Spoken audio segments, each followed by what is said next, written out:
आम्ही साहित्य संघात तालमी करायचो.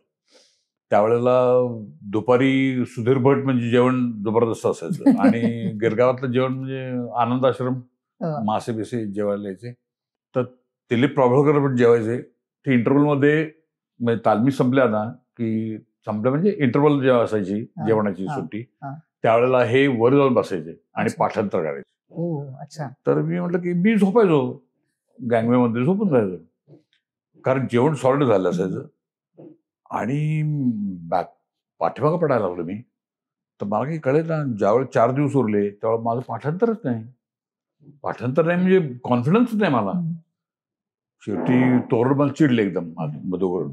उद्याचा पाठ नसेल तर मी तुला काढून टाकेन नाटकात, आता सांगतोय मी उभा राहीन असं म्हणले. तर मी म्हटलं की आता व्हायला पाहिजे पाठ. तर म्हणजे तुम्ही मला बोलून दाखवा आणि त्याप्रमाणे तुम्ही कॉपी करत बसलो.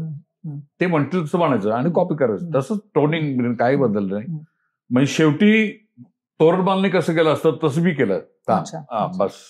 आणि त्यांनी यशस्वी करणारच होते ते. माझं यशस्वी झालं काम. याचं कारण मी त्यांची कॉपी केली मधुकर तोरण.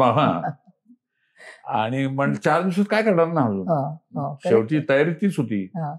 आणि ही गोष्ट तुम्हाला कधी कळली की ते वरती बसून पाठांतर करतायत? नंतर कळली. नाटक सुरू झाल्यानंतर समजलं. ते पाठ करायचे ना, बोलायचे पाठ बोलायचे डायलॉग.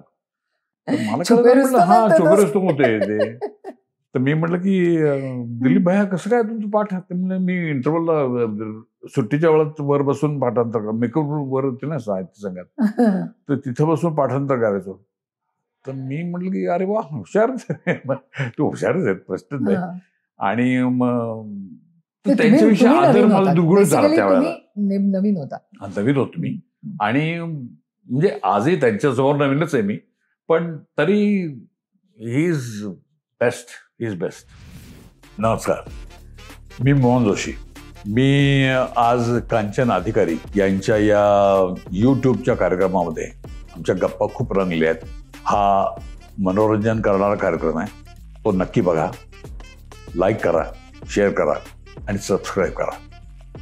धन्यवाद.